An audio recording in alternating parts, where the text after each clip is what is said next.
खुलुमबाय गिबियाव नोंथांमोनखौ आंनि चेनेल वारि कुसुमबारजों लोगोसे गोजोन हामलायनायखौ जासिहरबाय। दिनैनि बे भिडिअनि गेजेरजों दासिमनि मोननैसो खौरांफोर होगोन भिडिअखौ मोजां जोबोद खोनालांदो।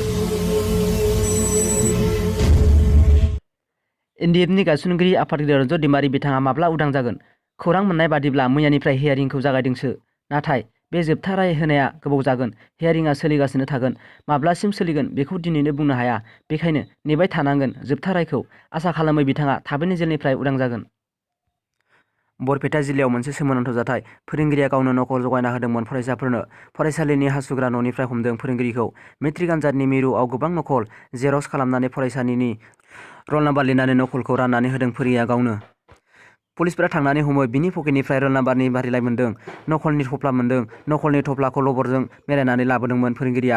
फोरोंगिरिनि मुङा कबिर बुआ। बियो गरिमारि बिलर हाइ स्कुलनि आरबि आयदानि फोरोंगिरि। बेजों लोगोसे सानै जेरक्स खालामनाय दखानिखौ हमदों। नकल जगायनायनि खौरां मोननानै पुलिसफोरा नायबिजिरदोंमोन। बेयावनो हासुग्रा न'आव हाबना थानाय समावनो हमदोंमोन।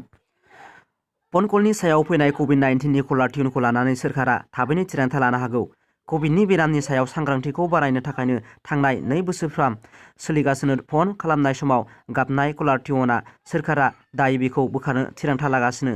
टेलिकमिउनिकेसन बिफाना सोरखारनि सावस्रि बिफाननिसिम लाइजाम लिंहरदों, जेराव बिथांमोना कभिडनि कलार टिउनखौ बोखारनो खावलायदों।